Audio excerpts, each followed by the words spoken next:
opportunity. Are you running this today? I haven't had a chance to take this thing out past 25 yards. Yeah, 25 yards. So I haven't had a chance to shoot this thing out to 50 yet. So we'll see where I'm at. Oh!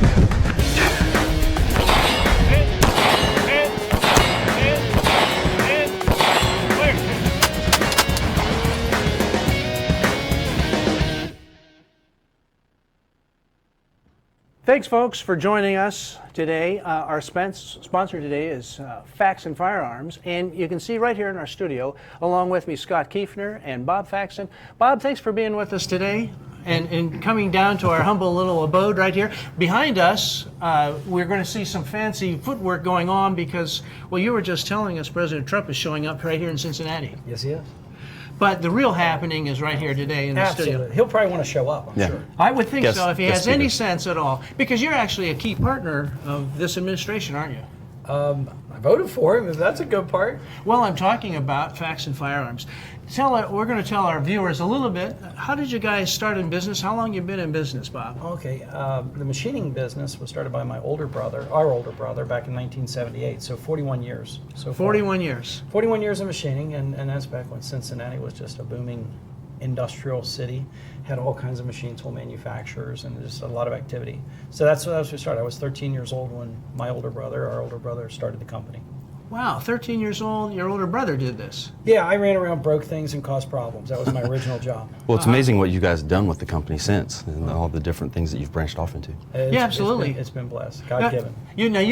When did you get into the business yourself? I mean, did you have like a wild hair phase? You went out and did something else? Or? No, it was kind of a not-so-good story. My older brother, Dave, started in 1978, and he was electrocuted in 84, fatally. Oh, terrible. So it was a very sad thing. My brother Dave was the kind of guy who would have one foot on each side of the planet when it split in half. I mean, that's just, he was so vivacious and just so lively and just so, he was incredibly intelligent, by the way, photographic memory, the whole deal. And he was just taken from us like that. So, you know, God has plans for everything. And I was 19, my older brother Barry, who is the president of Faxon Machining, he and I took it over at 19 and 21 years old. And we started with a 4,500 square foot block building, a customer list in a little metal box, 3x5 cards. That was before computers, I'm showing my age. Yeah. And we just kind of got dunked in at 19 and 21 and said, here you go, see what you can do. Wow, now how many employees did you have at that time? Oh gosh, back then, you know, tens maybe, and beer in the fridge and pizza for dinner at 9 o'clock while you're still working. I'll tell you a bad story, okay, because it's like amnesty's up. I used to run night shift when I was a little older. You know, I was in school, I ran night shift, and we used to shoot rats down at Northside with 357s and birdshot right in the shop. We called it Northside Safari. And I put more than one prize-winning rats in my sister's garbage can under her desk on night shift. So she would find them in the morning. And I don't know if that gets edited out or she'll still be mad about it, but it's a true story. That's what brothers are good for, right? Oh, we were good at it, too. We had quite a few trophies down there. Well, so your interest in firearms, it stood you well because you were in machining tool, but then you moved ahead. We did, and you know, going back, I have my first BB gun in my vault in my office. It's got a cracked stock, an old Daisy, plastic. I love it. And that's awesome. When I had that gun when I was a kid, I thought I could take from the Mississippi East. I had it covered, right? That was my deal. So I've always had a passion for firearms, and I just think they're a wonderful means of fellowship. Matter of fact, when we started the company in 2012, which was the firearms group, the things that I personally prayed for with the company was that it would be safe for the people that use our products. I mean, we are making a very lethal device here, and we want the people to use it to be very safe. That was our number one prayer. Number two was that it would be a means of fellowship. Mm-hmm. I'm personally not much of a golfer. I love to shoot, and I've spent so much time with people shooting in different events and different circumstances that, even in our church, we have our church group shootings. That's a bad way to put it, but we have our shooting groups. Shooting as church. Hobbyist. Yeah, and you'd be surprised how many people, men, women, children, grandparents. My whole passion about this is we love the warfighters and our American soldiers, no question. But our culture for this is for the typical user, and I feel like grandparents' stories, handguns, hand-me-downs, the whole thing. I hunted with my dad, my father, my kids, my grandkids. My favorite picture from one of our outings that we have with the church. There's a grandparent standing behind a father with a son on his lap pulling a trigger for the first time. Mm-hmm. Now that picture to me hits my heart. So the two prayers we had for it to be safe for the people to use it and also for it to be a means of fellowship. So I think so far, you know, it has met those goals. Now we got a lot of firearms we're going to look at here in a minute, but you also do some work for Uncle Sam. We were just talking about President Trump here. Yeah. And so you're a partner really for all of us here in U.S. keeping us safe, aren't you? Well, you know what? I appreciate those comments. I really do. And I think that, you know, the number one phrase for anybody who supplies components to the military, the defense industry for our country is never let an American soldier get in a fair fight. We want them higher, further, and safer than anybody else on the battlefield. So when we talk about lethality or performance metrics for a system, our goal is to get people home safer, faster. And so we never look at them as really a destructive device. We look at them as a way to protect lives, because they protect the ones I care about.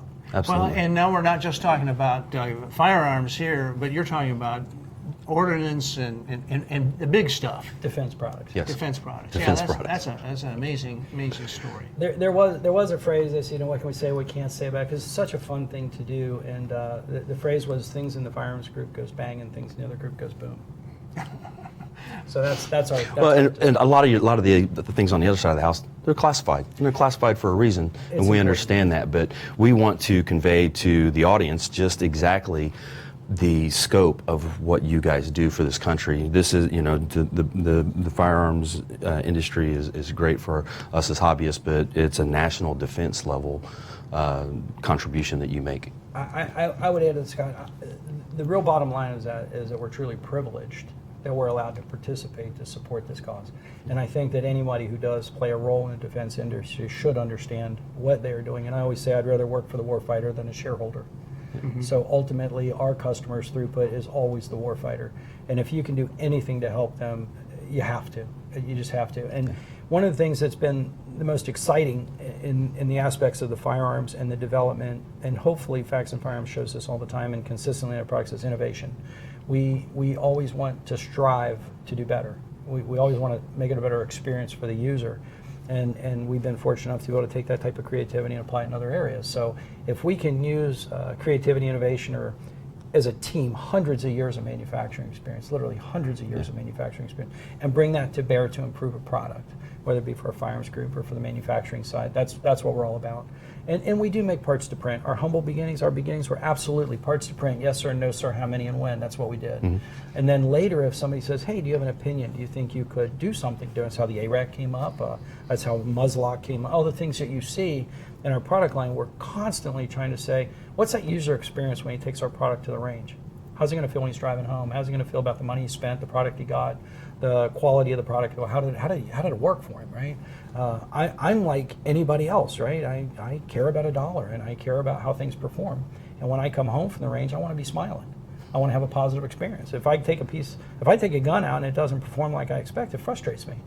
And I'm not saying everything is perfect. We struggle every day to hold our quality up. It's never easy.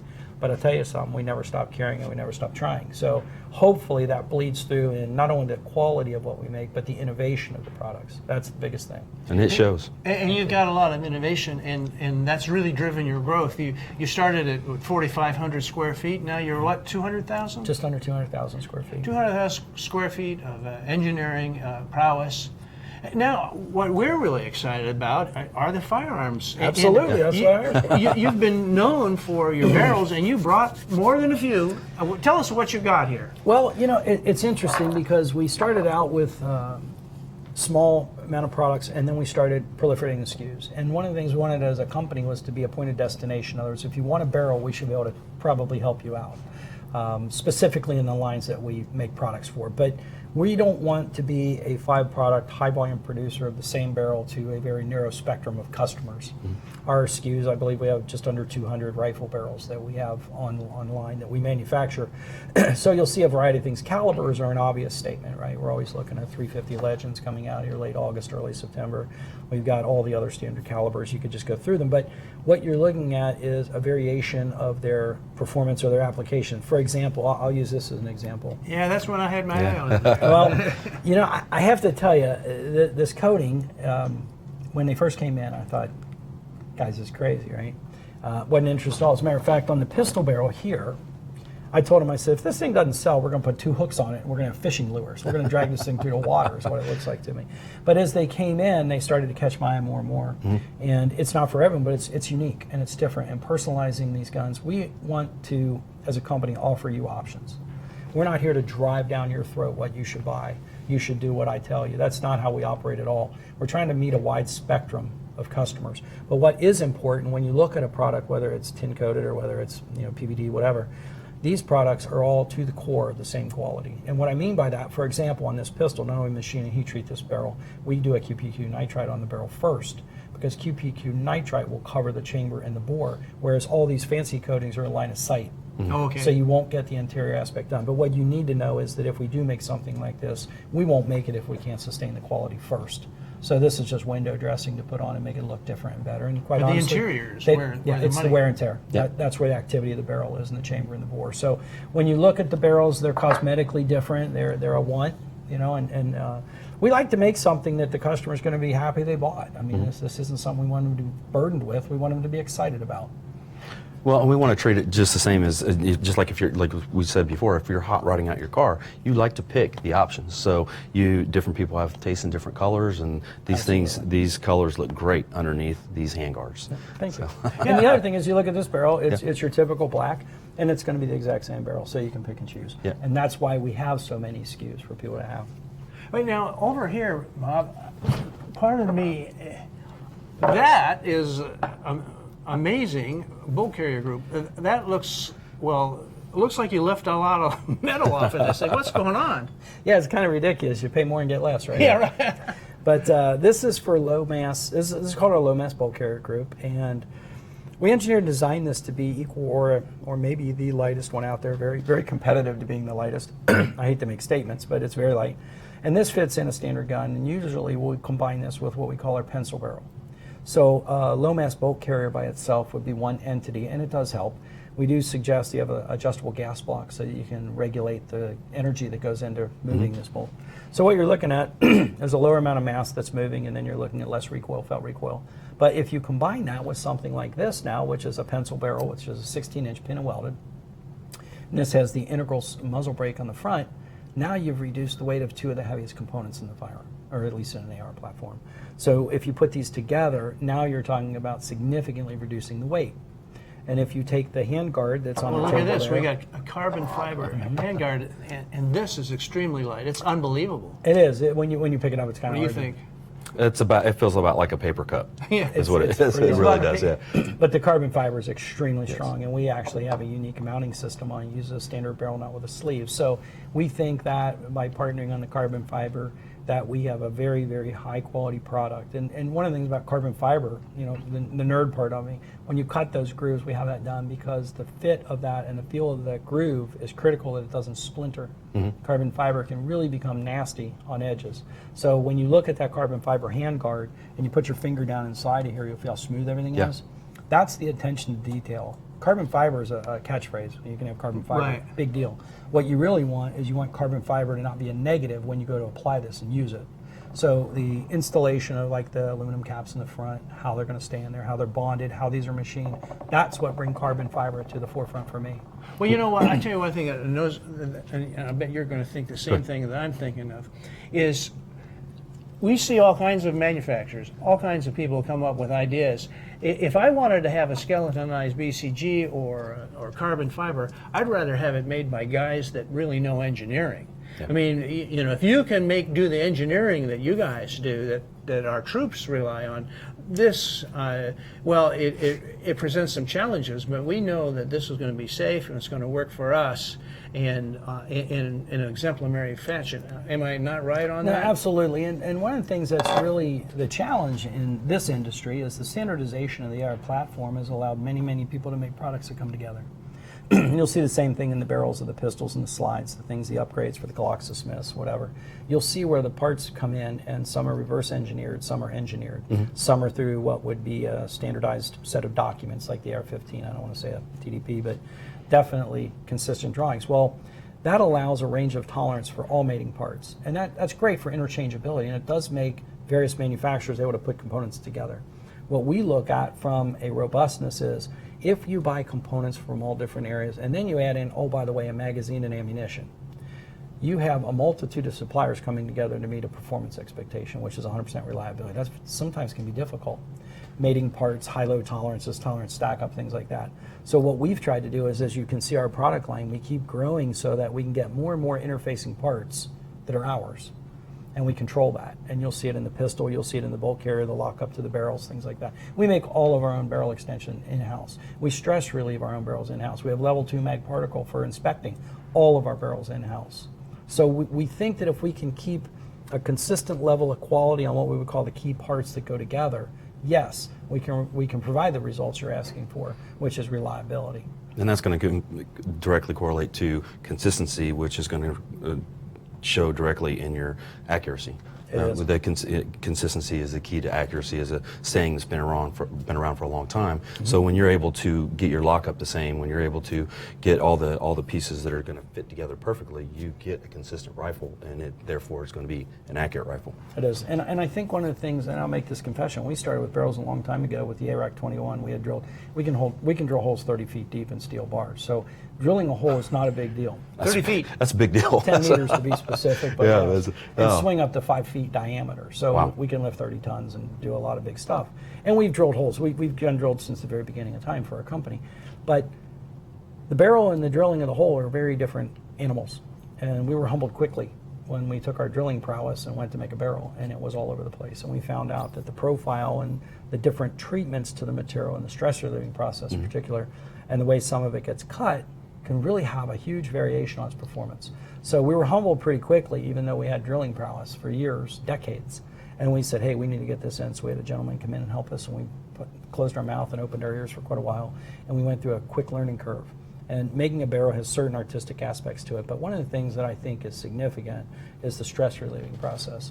Stress relieving this material in a button rifle barrel is super critical to everything, and especially when you get into lower profile barrels, like the lighter weight gunner and the pencil barrels.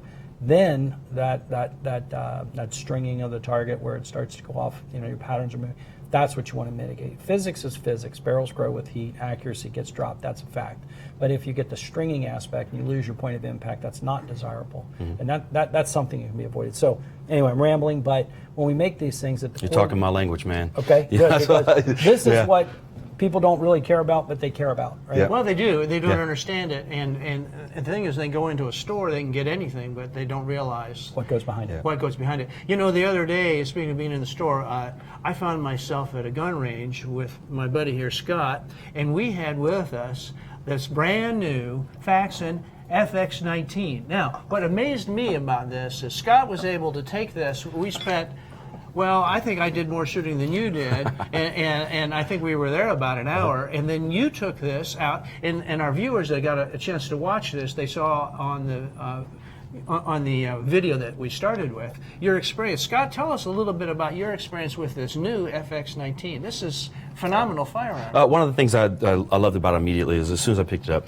is all the aggressive texturing, especially for a competitive gun, which I'm carrying, which this one, the Hellfire is designed to be. Is I like to do my press checks over the top of this different ways, but then just being able to grip a hold of this gun with the flared mag, well, this thing was solid in my hand. But then where it really shined was when I started to slow fire precision. Okay, I want to see how accurate I can get with this. Well, just like you're talking about, when all these surfaces match up right here, you can't really see that well, but I mean where the barrel locks into the slide here is just such a thin, crisp line, and that's giving it that accuracy. So I was able to turn out. I'm sorry, I can't recall the size of the group, but it was just one ragged hole. It was a 5-shot group.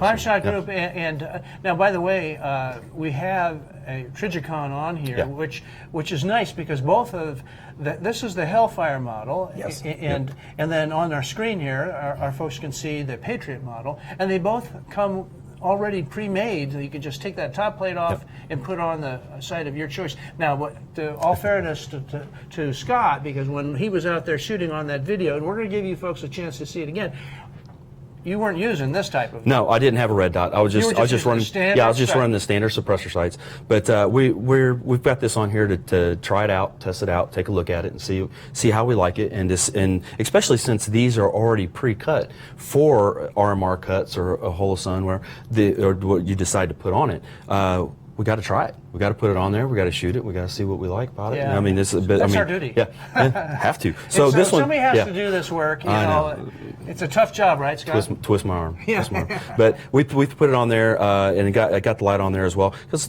this is kind of set up that I'd like to run for the next race. So just kind of filling it out right now to see what things I need to do and to set up for the next competition. So. And you perform very, very well. Oh, on thank that. you. And that's no fancy editing. Those 5 shots, bam, bam, bam. You know, you did it, and you got on your way. Yeah, I didn't get a chance to shoot this. The only range we had access to at the time was a 25-yard range, indoor range. And so I got to shoot this out to 25 yards, held excellent groups. But up until I stepped on the line at competition, I hadn't shot this past 25 yards. The very first thing was come out of a pond and through sand and everything. You're covered in sand. You can't really, it doesn't show up well in the film. But you come right out of the water through the sand and right to a 50-yard target. You got to shoot 50. You got to shoot 5 rounds. Move up to 25-yard line, 5 rounds, and then 15-yard line, 5 rounds, and they just go as fast as you can. And shot it all clean and shot exactly. I mean, as soon as I pulled trigger, it was right back on target, and it just worked flawlessly. There worked, and you sure heard Bob, the people talking. They were really paid attention. We've got two different examples here. Yeah. The Patriot. So what's the difference between these two? Here, Bob. The Patriot is a little more subtle as opposed to the Hellfire for the windows and the openings.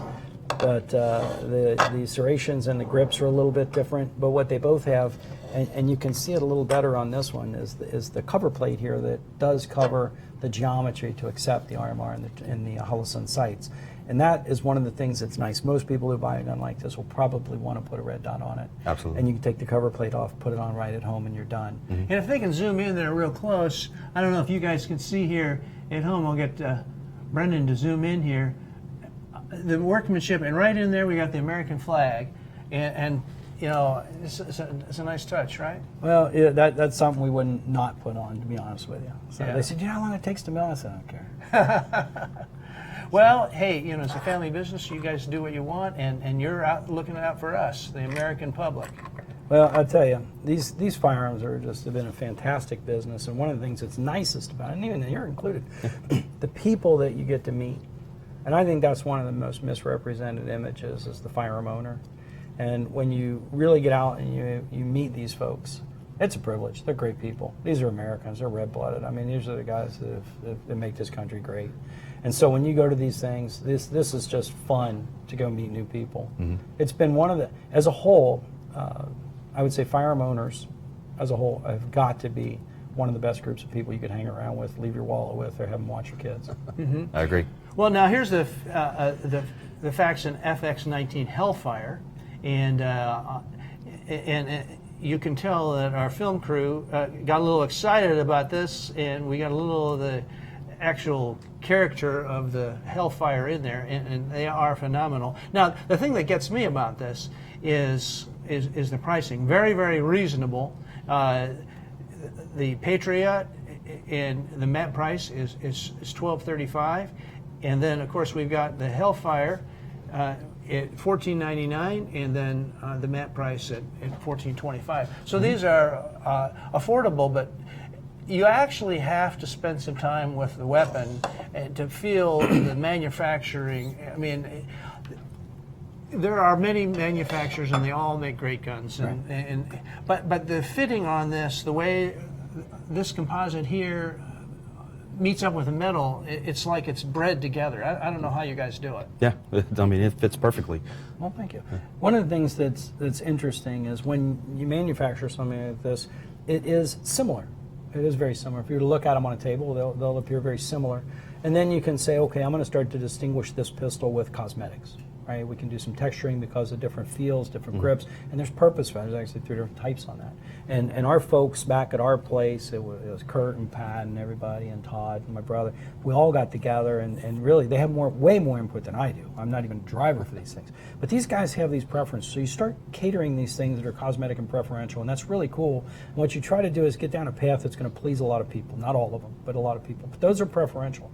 Then you go into a category where you say, what are the mechanical aspects that we can improve this product or try to be at the top of a heap, right? What's going to make this gun different? Why should you buy it or use it? I think one of the obvious statements is what we've already covered, and that is the cover plate covers a pre-machined ability to put a red dot on. So you can take it on, you can take it off, it doesn't matter.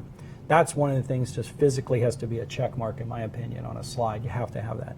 The other thing is the fact that we manufacture the slide and the barrel in-house complete from bar stock, period. Solid square stock on the slide and solid round stock on the barrel. So we don't buy blanks. We don't get them from anybody else. We literally drill and mill and make every piece of geometry on these components. And quite honestly, we use an Overwatch trigger. We like it. I think it's a good fit for it. It's the middle of the road. But the fit between the barrel and the slide is probably where the heart of this gun starts, and we control both those. So from a manufacturing standpoint, the things that we think are physical issues are that mechanical, the lockup of the barrel and the slide, the fit of all these components, and the machining internal. Some of them you'll never see. Concentricity of the striker holes, for example. It's kind of a pain, but you got to get it right. We have a lot of hard gauges on the floor. We check the parts a lot. There's a lot of hand touching on these. These are not made in a production line, so to speak.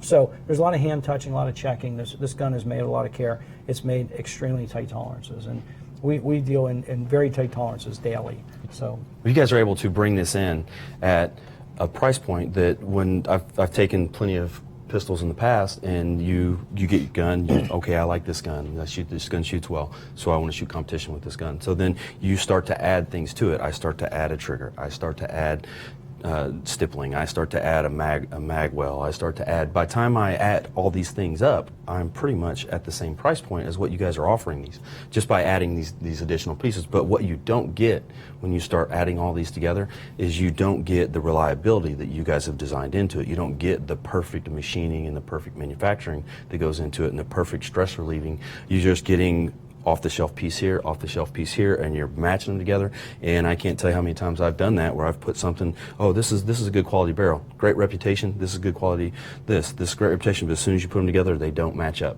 And then you start to get cycling issues. You get jams on the line, and then that costs you time, and then next thing you know, you're 5 seconds behind at the end of a competition. Right. And again, I appreciate you saying that, Scott, because we think that we tried to hold a value point with the pistol as a complete package that would come predominantly the way the customer would want to have it.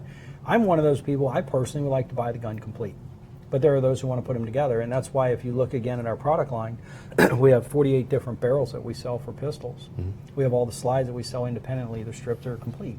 We sell the complete pistol. So again, it goes back to that issue of let the consumer decide what they want and support them. They can do what they want. That's right. There are some very talented people that want to hand lap and fit, and man, God bless them. Let's get some parts out to them, and they'll do their thing. And there's other people who say, look, here's a credit card, I want a gun. That's right. And they want a good one. That's right. And I'm glad you mentioned price, because we still feel that this pistol is a high value proposition for the person who bought it. And we're not out to overcharge to say, look how much I spent. Well, again, it goes to that trip when you're driving home and you're shooting your pistol and it functioned properly and you had a good competition or a good day at the range, someone else spent twice as much and they had an issue. I want you to feel good if you bought our products. That's the key driving home. So your comments hit my heart. That's exactly what we're striving for with our products. And all the people that know me and my bit of gunsmithing experience and things like that, I'm the first one to start chopping on guns. I mean, I'll take it out to the range. I've taken brand new guns to the range, not even fired a shot through them, and started tinkering with them. Okay, well, this is too long. I'm filing this off, and I'll just refinish the end of it, or reblue the end of it, or I'll start remanufacturing things at home, or modifying things as soon as I get them. But the thing is you guys have already taken care of all that. You're taking care of all the guesswork in the pistols when you put them out there, or in your rifles. It's the same thing. Hopefully most of it. And you bring up the other good point of putting parts together. And there are a tremendous amount of good manufacturers out there today. One thing you'll never hear me say is bad-mouthing other people. There's a lot of great people out there in the gun industry, and they make good products. It's all preferences, right? It's who it is, how they back it, whatever. But when we do get to control putting them together in an assembly or a pistol or a rifle, I do value that aspect of selling our product because I have more control over what they're going to be seeing. And when we send pieces out, our pieces are high quality. I believe we're very, very good. And it'll work well. But I always prefer to put them together because I know what you get is going to be what we assembled. Well, the sum of it is greater than the parts because you're putting that much more together, and that's an intangible that actually comes out, and it comes out in accuracy. Folks, if we've been telling you all along, you got a little bit of a taste, and I know some of you have been writing. I say, when are we going to get to see the whole run and gun thing? And that's coming up here. Scott, you did all the fans. Yeah, and I can't imagine.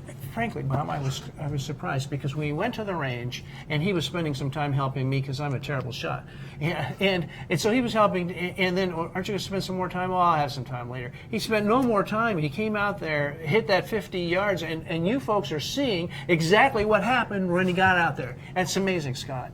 Oh, thank you. Thank and you. I think that says a lot to the Faxon Firearm. Yeah. Have that reliability right out of the gate, no tinkering, and you're not going to be needing any tinkering with this thing. Didn't even have to do anything, just straight out of the box. And thank you for being a good shot, because that helps the product look good. It takes all of it, right? Well, if it was me, it probably wouldn't have been quite as good. Or me. Yeah. Well, folks, I wanted to remind you all that you're going to be seeing the new whole run and gun. It was probably going to be out here in the next couple of weeks. You're going to love it. We want you to share this with your friends. Now, you always are asking us, how are the contests going? And of course, now, regardless of the caliber, Scott, what do we got here? What you have here are ADCO thumb saver speed loaders. So this is going to help you save your thumb when you get out there in the cold, or if you're shooting a high volume of rounds, you can push down on this and it pushes the round out in there, and you just drop the next round in the magazine. So helps you out a lot when you start getting into hundreds of rounds shot on the range that day, or if you're out there in the cold and you got gloves on or something. These things come in very handy. Well, they do, and we want to thank ADCO and Dr. Al DiPoli, Doctor of Thermology, and who's invented this and supplied these, because you can buy these, of course, and they're ubiquitous. They're all over in almost any GunStuff store anywhere, but you can win them, and this week's lucky winner was Ernesto Manuel. And Ernesto, you're just hearing about it now. Send us your address, and we're going to ship this one out to you. We do a contest every week. Yeah. And if you folks would like to register for that contest, just go to gunstuff.tv, and it's not .com, .tv/ADCO, and you guys can get yourself involved and register, and you can register every single week.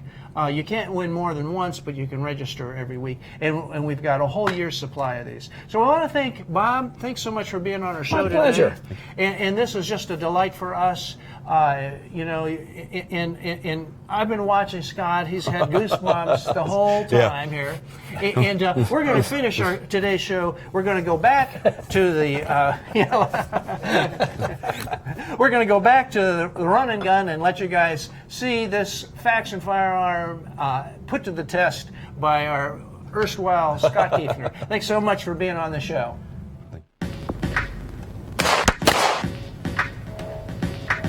So this is the FX-19. Are you running this today?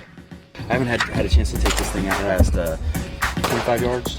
Yeah, 25 yards. So I haven't had a chance to shoot this thing out to 50 yet. So we'll see where I'm at. Oh!